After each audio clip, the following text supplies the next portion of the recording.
रेखा और विभा दोनों देवरानी जेठानी की एक नहीं बनती थी। सुबह से लेकर रात तक उन दोनों की किसी न किसी बात पर बहस हो ही जाती थी। उनकी बहस की वजह से सास कृष्णा देवी बहुत परेशान रहती थी। पिंकी, अरे कहाँ रह गई, जल्दी से रुई ला कर दे। ये लो दादी।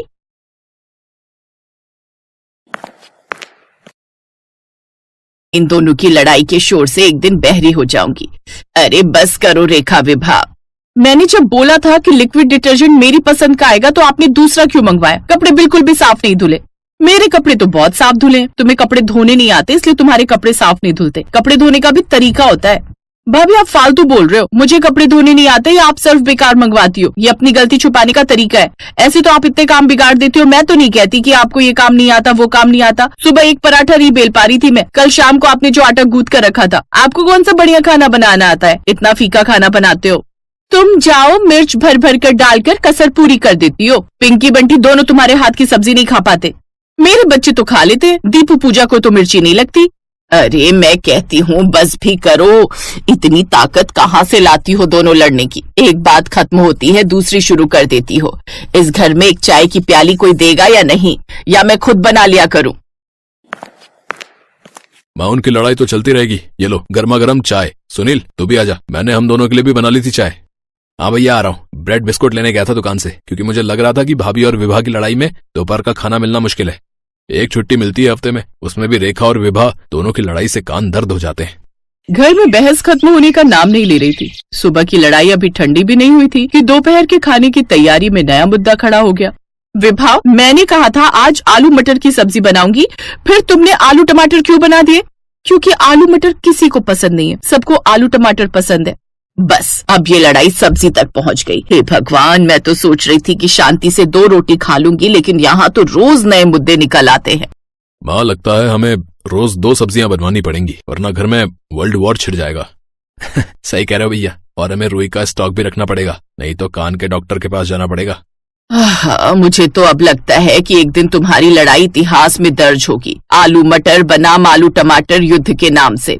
इधर रेखा और विभा आलू मटर वर्सेस आलू टमाटर पर लड़ाई कर रही थी, और इस लड़ाई की वजह से किचन के अंदर सब्जियों की गुप्त सभा शुरू हो गई थी। आलू मटर बहुत उदास थे और टमाटर उन्हें सांत्वना दे रहा था। ओ यार, इस घर में हम दोनों को हमेशा अलग अलग क्यों पकाया जाता है यार? क्या हम साथ में अच्छे नहीं लगते क्या? चिंता मत करो, एक दिन ऐसा अवश्य आएगा जब हम साथ में पकेंगे और सबको पसंद आएंगे। हाँ, मैं जब साथ होता हूँ तो सब्जी में जान आ जाती है। जब हम मिलकर बनेंगे तब देखना कमाल ही हो जाएगा। तेल और मसाले भी आलू मटर को हिम्मत दे रहे थे कि एक दिन वो एक जरूर होंगे। अचानक विभा के मायके वाले आ जाते हैं। विभा ने आलू टमाटर की सब्जी बनाई हुई थी। अरे भैया भाभी, आज आलू टमाटर बनाए हुए, चावल बने हुए, साथ में पूरी बना लेती हूँ। हाँ, क्यों नहीं। आलू टमाटर चावल तो बहुत ही टेस्टी लगते हैं। हाँ दीदी, आलू टमाटर के साथ तो मैं पूरी ले लूंगी। अच्छी लगती है आलू टमाटर पूरी। ठीक है, तो मैं खाना लगा देती हूँ। माँ जी, आपको भी लगा दूं? आप भी भैया भाभी के साथ ही खा लेना। हाँ बहू, लगा दो। और साले साहब, बहुत दिनों बाद आए हो। हाँ जीजा जी, मुझे पता था कि आज आपकी ऑफिस की छुट्टी होगी, इसलिए हमने आज का प्लान बना लिया। विभा किचन में जाती है और आलू टमाटर की सब्जी परोसने से पहले चख कर देखती है। रेखा भी वहीं खड़ी थी और अपनी आलू मटर की सब्जी बना रही थी। सब्जी में तो नमक बहुत तेज हो गया है। अब क्या करूं? मैंने तो बाहर बोल दिया है कि खाना लगा रही हूँ और कोई सब्जी भी नहीं बनी हुई है। इतनी तेज नमक की सब्जी सब कैसे खाएंगे? थोड़ा बहुत तेज होता तो कोई उपाय करके ठीक कर लेती, पर बहुत हद में तेज हो गया है। मुझे लग रहा है मैंने सब्जी में 2 बार नमक डाल दिया। परेशान मत हो, मेरे पास एक रास्ता है अगर तुम मानो तो। अगर नमक ठीक करना है तो मैंने बस अभी मसाले डाले हैं, नमक नहीं डाला है। आलू मटर मैं बना ही रही हूँ, 2 सीटी दिला दूं, तुम आलू टमाटर आलू मटर में मिक्स कर देना, फिर नमक बैलेंस हो जाएगा ज्यादा सब्जी से। ठीक है भाभी, आपको जो ठीक लगता है आप करो। आप बड़े हो, आपको ज्यादा समझ है। मेरा तो इस समय दिमाग खराब हो रहा है। रेखा आलू मटर बना लेती है पर उसमें नमक नहीं डालती। आलू मटर की सब्जी को सीटी आ जाती है, तब रेखा आलू टमाटर आलू मटर में मिला देती है।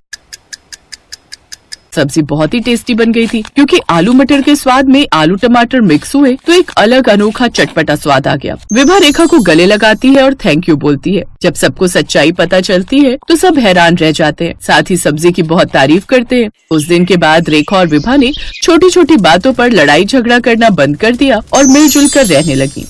ने देखा कि सुबह के 5 बज गए हैं।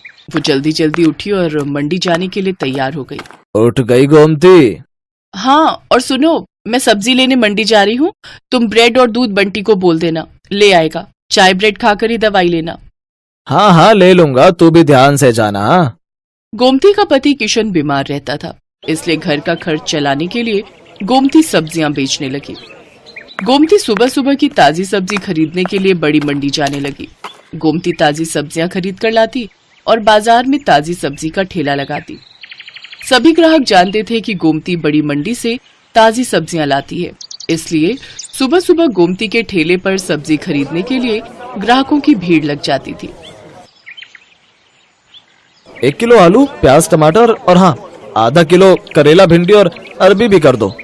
1 किलो खीरा निकाल देना। हाँ हाँ अभी कर देती हूँ।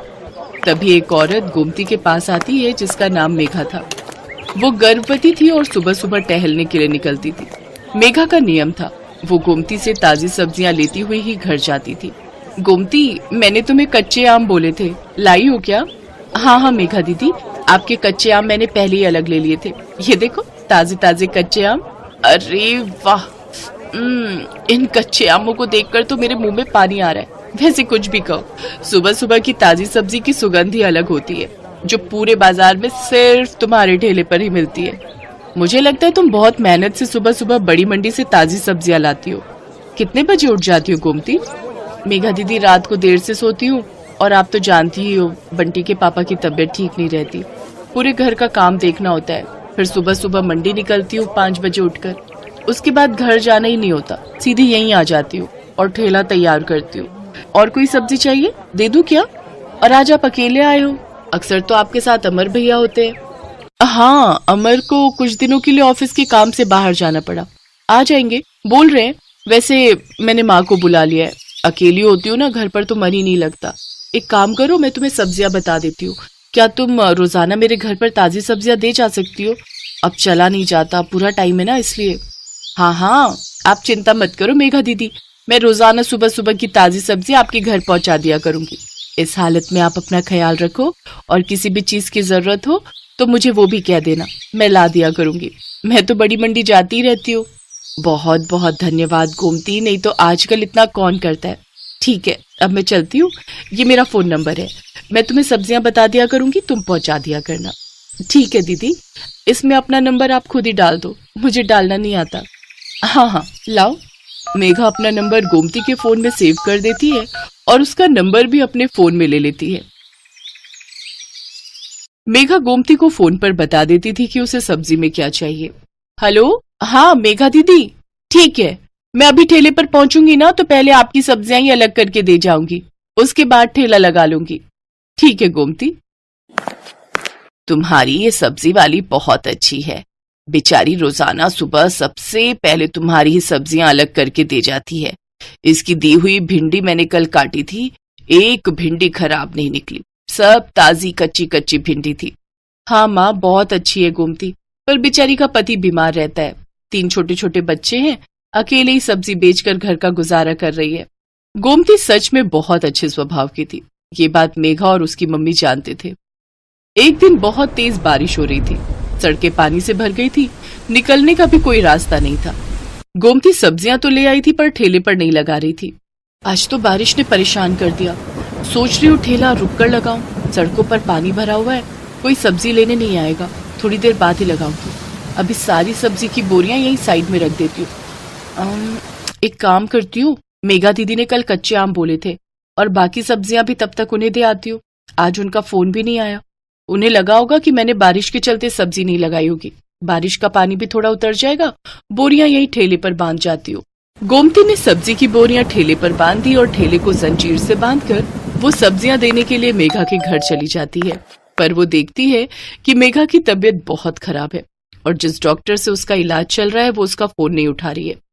अस्पताल में भी कोई फोन नहीं उठा रहा, जिस वजह से मेघा और उसकी मम्मी बहुत परेशान हो रहे थे। मम्मी, कोई भी फोन नहीं उठा रहा, मेरा दर्द बढ़ता जा रहा है, मुझे लग रहा है मेरा लेबर पेन स्टार्ट हो गया है। मुझे भी यही लग रहा है कि तुम्हारे बच्चे का दर्द शुरू हो गया है। एक तो बारिश में कोई कैब भी बुक नहीं हो रही। आंटी जी आप चिंता मत करो, यहाँ थोड़ी दूरी पर ही मेरी जान पहचान वाले एक ऑटो वाले भैया रहते हैं, मैं अभी उन्हें लेकर आती हूँ। मुझे लगता है आज बारिश की वजह से वो काम पर नहीं गए होंगे। गोमती उस ऑटो वाले के घर जाती है जिसे वो जानती थी। बारिश की वजह से ऑटो वाला भैया आज काम पर नहीं गया था। गोमती के कहने पर वो अपना ऑटो निकाल लेता है। वो सब मेघा को अस्पताल ले जाते हैं। गोमती मेघा की मम्मी के साथ वहीं रहती है। बारिश भी अब रुक चुकी थी, पानी सड़कों से उतर गया था। मेघा के हस्बैंड को जब ये बात पता चलती है तो वो सीधा हॉस्पिटल ही आ जाता है। मेघा एक बेटी को जन्म देती है। थैंक यू गोमती, अगर आज तुम ना होती तो न जाने कितनी परेशानी हो जाती। अमर, तुम्हें पता है गोमती ही ऑटो वाले भैया को लेकर आई थी। थैंक यू गोमती, तुमने आज हमारी बहुत मदद की है। इसमें थैंक यू की कोई बात नहीं है भैया, ये तो मेरा सौभाग्य है कि मैं मेघा दीदी की मदद कर सकी। और मैं बहुत खुश हूँ कि मेघा दीदी ने इतनी प्यारी सी गुड़िया को जन्म दिया है।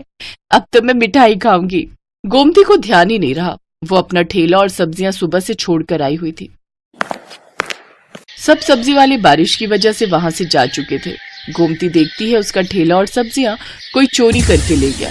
गोमती बहुत रोती है। ये बात जब मेघा और अमर को पता चलती है तो वो गोमती की मदद करते हैं। गोमती, हमारी अपनी दुकान कब से खाली पड़ी थी, अब तुम हमारी दुकान को अपनी सब्जी की दुकान बना लो। अब से तुम दुकान पर बैठकर सब्जी बेचा करो और टेंशन मत लो, हम तुमसे दुकान का कोई किराया नहीं लेंगे। तुम आराम से अपनी सब्जी की दुकान चलाओ। गोमती की आंखों में खुशी के आंसू आ जाते हैं। कुछ समय बाद गोमती का पति किशन भी ठीक हो जाता है। अब वो दोनों मिलकर मेहनत से सब्जी की दुकान चलाने लगे। दुकान बनने की वजह से गोमती के पास और भी ग्राहक बढ़ गए। सब जानते थे कि अगर सुबह सुबह की ताजी सब्जी कहीं मिल सकती है तो सिर्फ गोमती सब्जी वाली की दुकान पर।